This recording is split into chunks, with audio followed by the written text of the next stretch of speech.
Hello everyone, it's Lacey. Welcome back to Paws and Paper. Got a wonderful helper here today who you can see. I have Stitch back here ready to help. I thought today I wanted to try to make a soft cover journal. I've never tried this, so I found a couple pieces of fabric here, and thank you, Stitch. I thought they were really cute. This one is got all kinds of animals on it, my favorite, of course. And they all have got glasses and hats. So cute. And then the hats and glasses on the back. Okay, so let's try this. I am going to use 2 sheets of fabric here. And I just found these at Meijer's. And they were like the tiny little rolls of it. They were like $2 a piece. So I didn't think that was too bad. Perfect size to make a journal cover.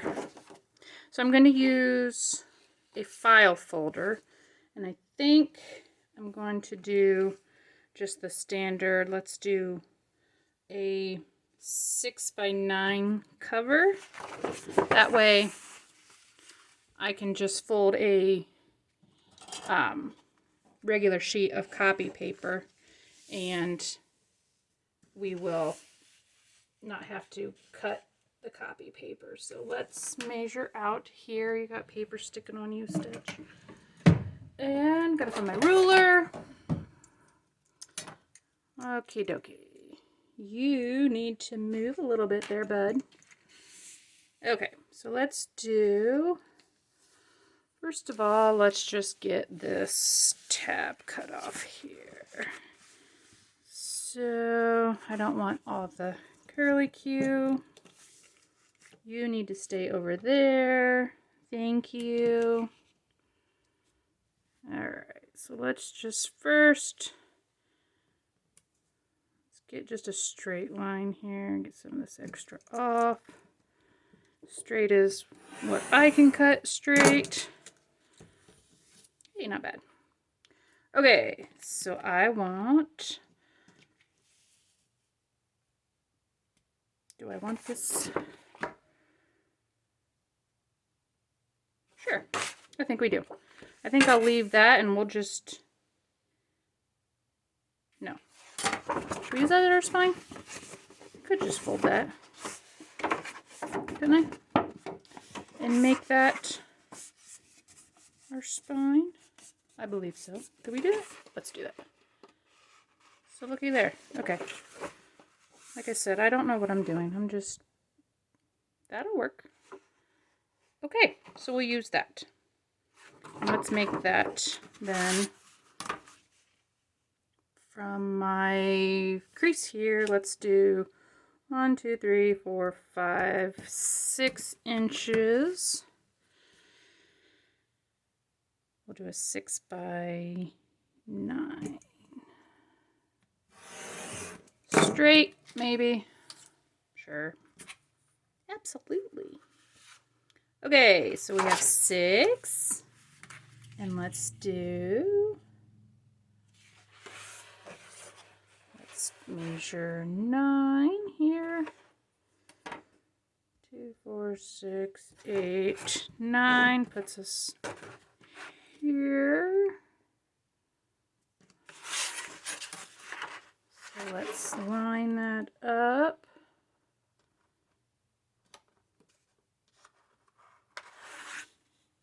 Can you see anything? Nope. Here, we're going to go out. Zoom out.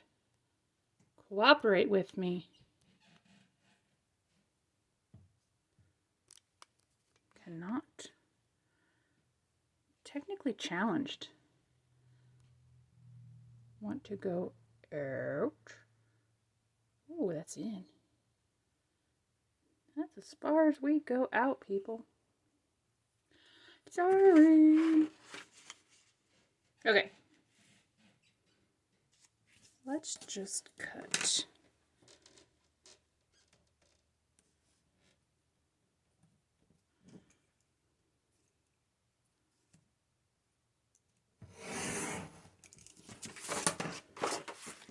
And see if we can get a straight line.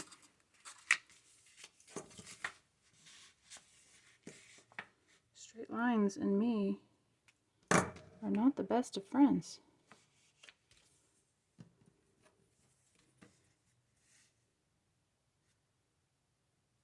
Okay. So we need now 6 on the other. This will be my back. So front, back, 2, 4, 6. Put this right about here. Okay. And there we go. We have a 6x9 cover. So what I thought I could do is sandwich this in between the 2 layers of fabric and sew around the edges. So if I'm gonna do that, I'm gonna leave about, say about a 1/2 inch or so.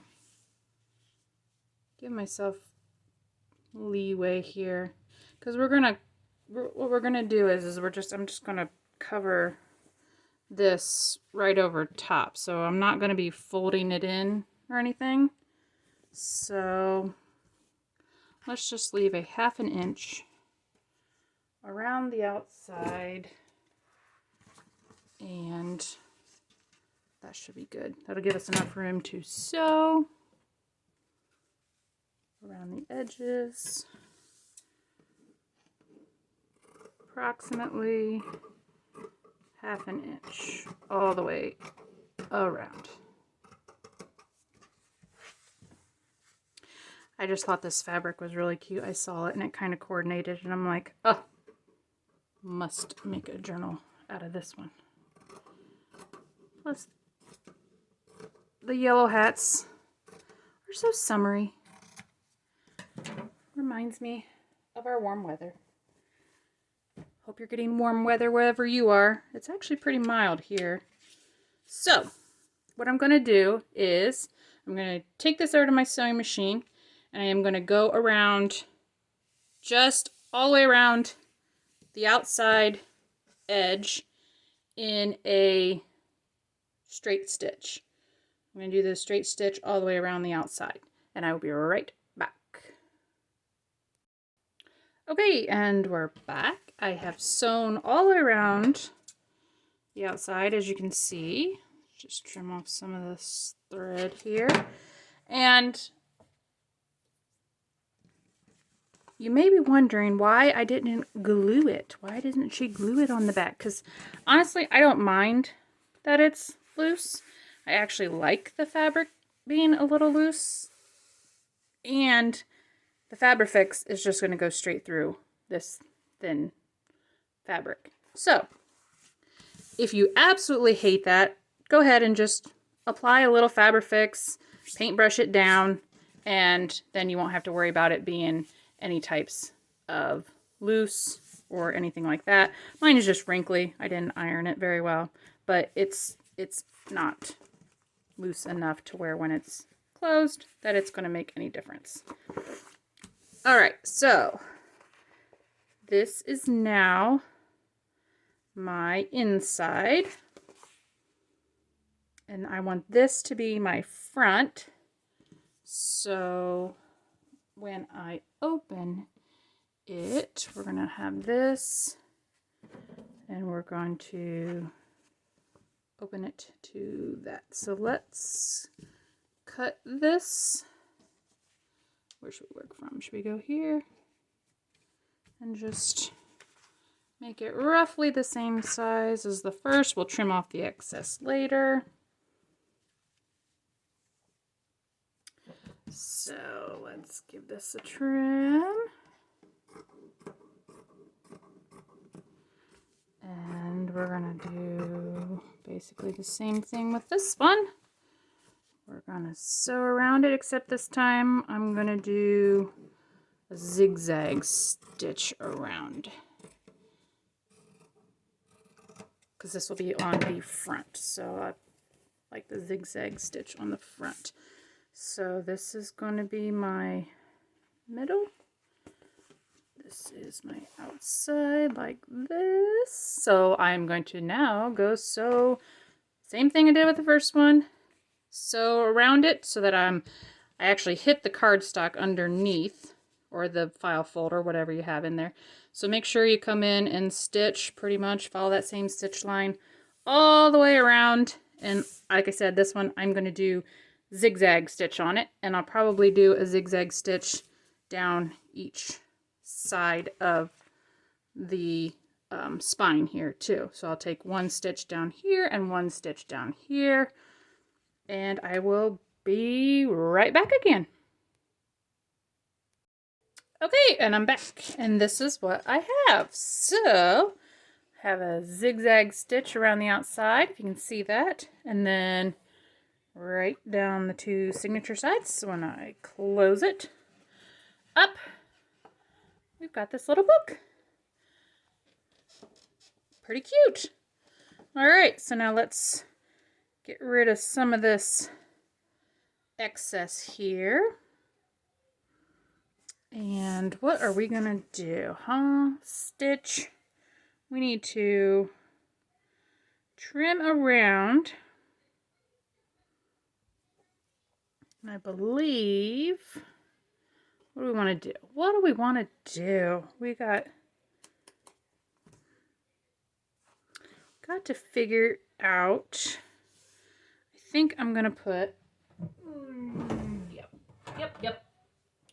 I think I'm going to put little Fabrifix down the side here. What? Okay, forget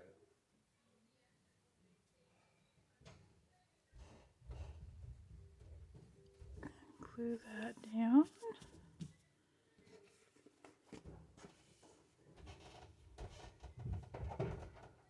And a little on this side, just trying to get on that file folder as much as possible.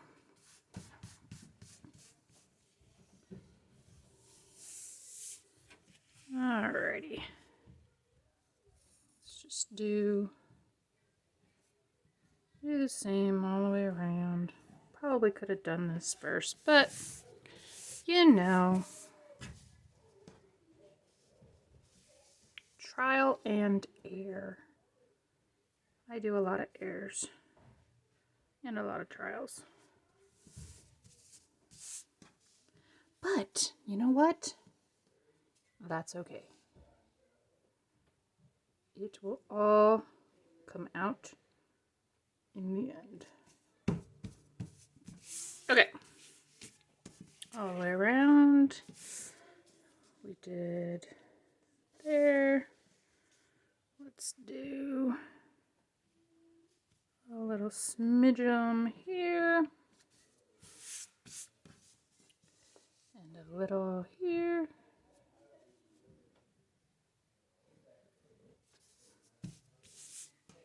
And a little here.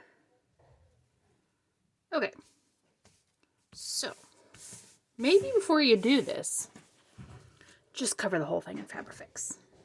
And then put your fabric down. Yes, do that. Don't do what I did. Or do. I don't know what you would like. But you can see I have the straight line stitch and then the zigzag stitch. So it kind of hides the straight line stitch on the inside, and you end up with the zigzag. So just know that whichever side you sew first, you're going to end up with the two lines of stitching. So that's why I put it on the inside and not the outside. Okay, so here we go. And let's just trim off the edges a little bit here. See if we can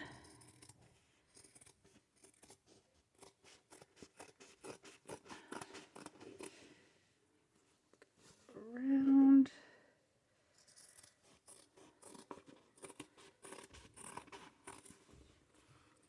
If this will stay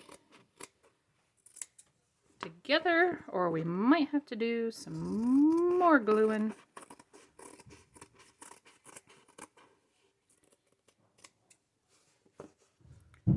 And the last edge here.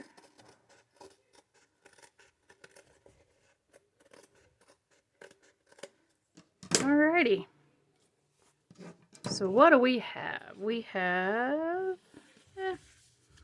have a little bit of fixing, but it's not too bad. Get those edges down. Once you get those edges down, then it'll, I think, look pretty good. You won't see that file folder in between. Just as long as you keep your fabric a little bit longer. See the edge? Can't tell if there's anything in there. And I just wanted something a little bit softer than a hardcover book, but still with a little bit of stability. So there you go. I think that turned out pretty cute. So from here, then we can start adding our signatures. I'll probably go for a hidden seam signature on this one. But I'm just going to fix up the rest of the corners here. You could decorate this up if you wanted to more. But since the fabric is so cute and it's just something kind of simple, so easy, that I think I'm just going to leave it like that. And there you go. So give it a try. Make yourself a semi-soft fabric cover journal. And I will see you next time. If you, oh, I'm supposed to tell you. If you like the video, give it a thumbs up, like, subscribe, all those things that I always forget to say. My son would tell me that I'm doing it wrong. So anyway, I will see you guys next time. Thanks. Bye.